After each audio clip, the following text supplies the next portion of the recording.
Estás a punto de escuchar la oración más santa, más íntima y más poderosa jamás registrada. Jesús hablando con su Padre justo antes de ir a la cruz. ¿Y sabes por qué ora? Por tu salvación.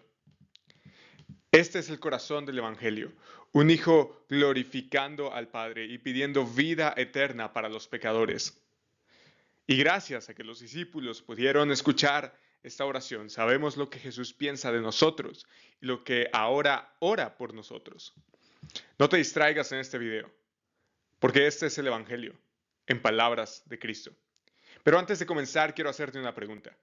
¿Quieres estudiar la Biblia con claridad y profundidad, pero no sabes por dónde empezar? Te presento mi curso Aprende a estudiar la Biblia.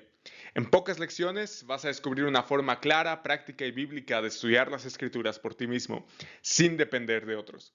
Aprenderás a ver el contexto, entender el mensaje y aplicar la palabra con convicción.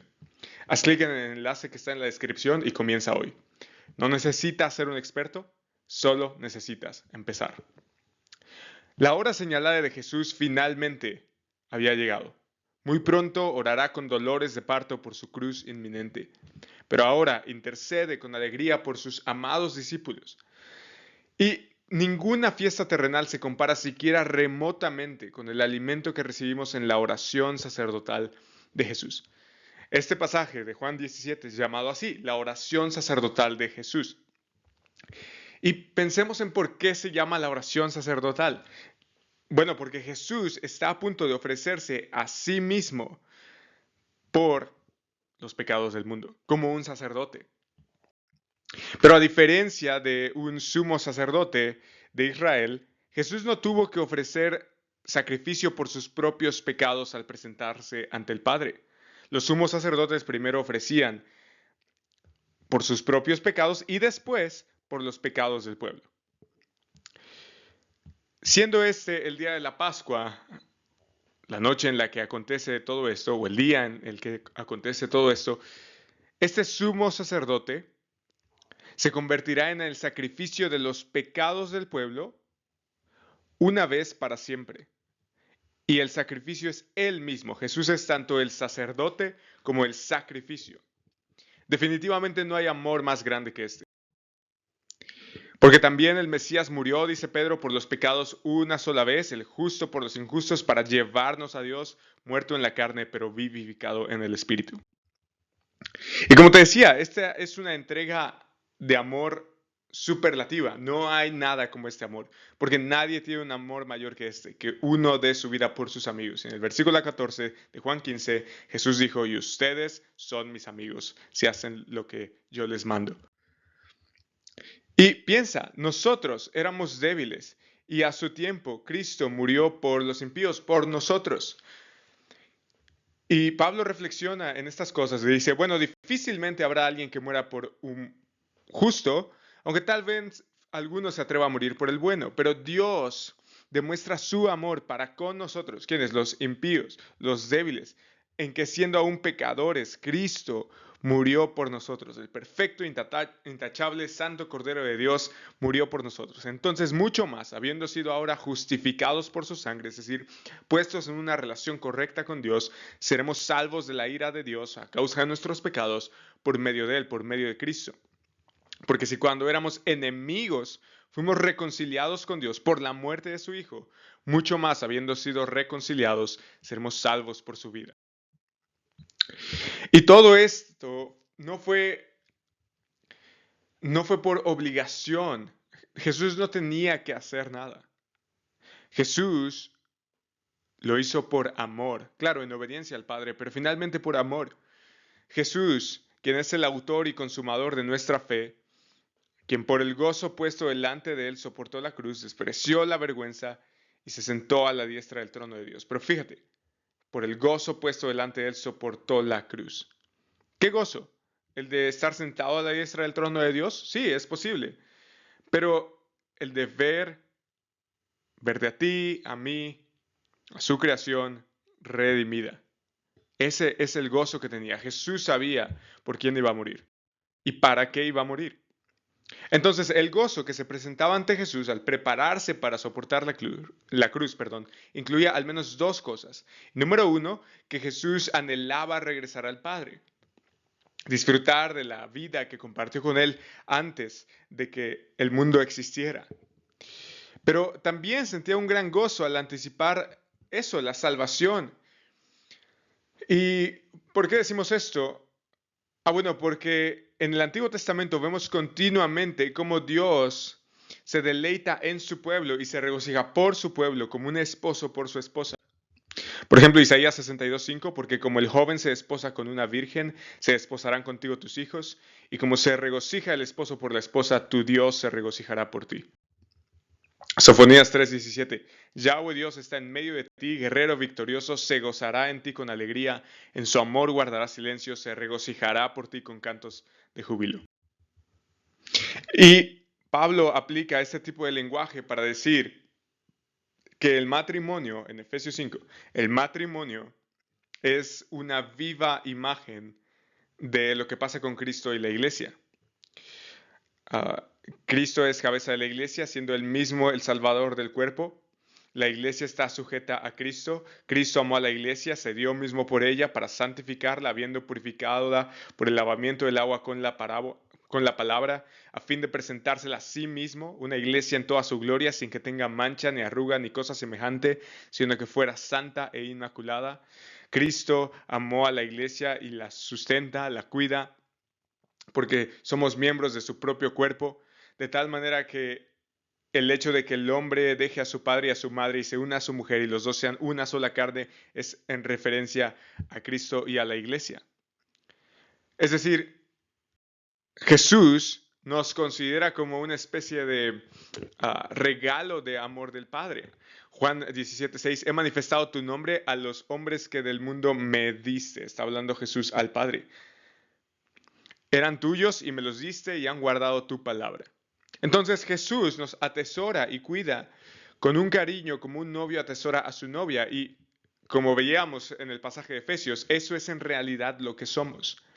Entonces, si alguien nos pregunta, oye, ¿y quién entrega a estos pecadores a este Salvador?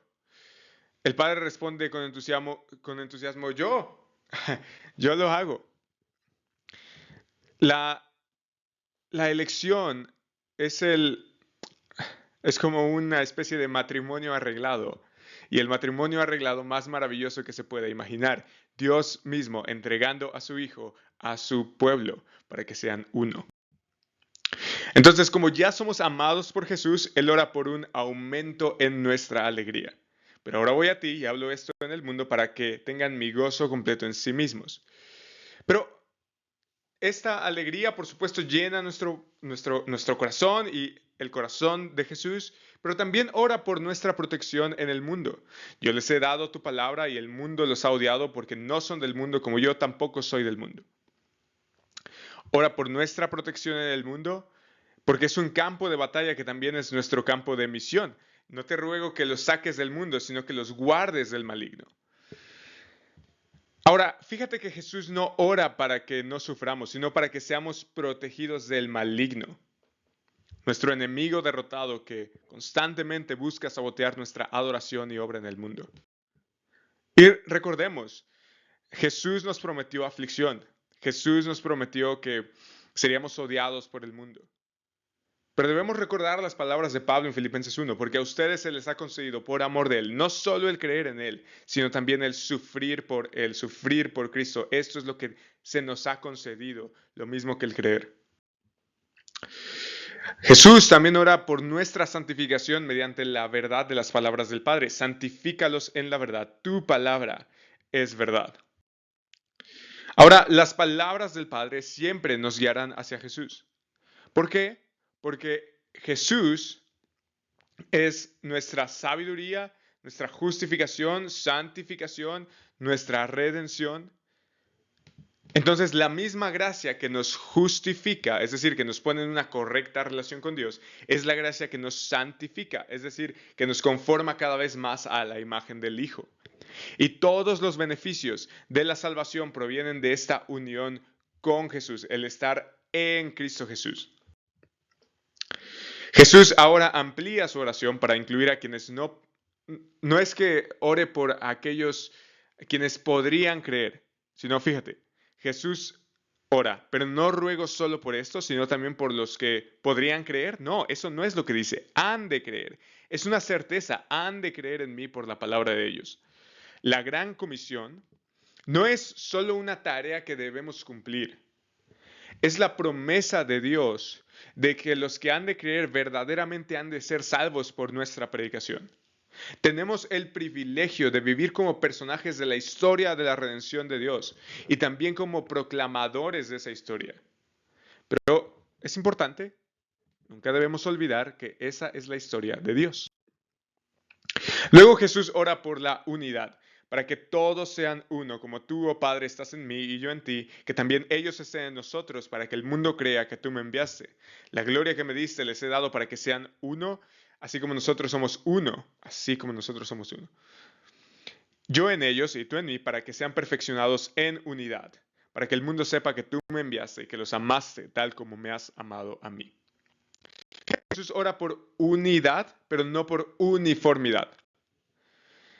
Es decir, no significa que todos vamos a ser iguales, todos los creyentes, sino que estamos, a pesar de nuestras diferencias y de nuestras características únicas, estamos en un mismo sentir, en un mismo espíritu, tenemos un mismo Dios y Padre y tenemos un mismo Señor.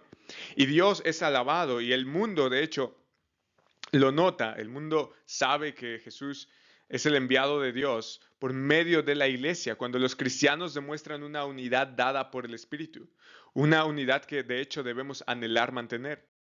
Pablo escribe a los Efesios: yo pues prisionero del Señor, les ruego que ustedes vivan de una manera digna de la vocación con la que han sido llamados. ¿Y cómo es eso? Que vivan con toda humildad y mansedumbre, con paciencia, soportándose unos a otros en amor, esforzándose. Esto es algo que ah, hay que preservar, esforzándose por preservar la unidad del espíritu en el vínculo de la paz. Nuestros instintos caídos nos animan a construir nuestra identidad sobre lo que nos distingue de otros creyentes. Queremos ser siempre los más importantes o los que más se destaquen, etcétera, etcétera, etcétera. Pero Jesús expone el egocentrismo de esta mentalidad. Nuestra unión con Cristo, entre todos los creyentes, trae una unidad en Cristo que debe de trascender nuestros desacuerdos secundarios. Ahora, Jesús no solamente oró en ese momento por ti y por mí. Jesús está orando constantemente. ¿Quién es el que condena? Cristo Jesús es el que murió. Sí, más aún el que resucitó. Amén. El que además está a la diestra de Dios. Amén. El que también intercede por nosotros en el presente. Hebreos 7:25, por lo cual Él también es poderoso para salvar para siempre a los que por medio de Él, es decir, Jesús, se acercan a Dios, puesto que vive perpetuamente para interceder por ellos. Jesús no solamente pidió estas cosas cuando estaba en la tierra. Jesús, ahora que está sentado en el trono de todo el universo como Señor resucitado, Jesús está intercediendo por ti. El mismo que se ofreció a sí mismo como sacrificio por tus pecados, es también el mismo sacerdote que está intercediendo delante del trono de Dios por ti y por mí.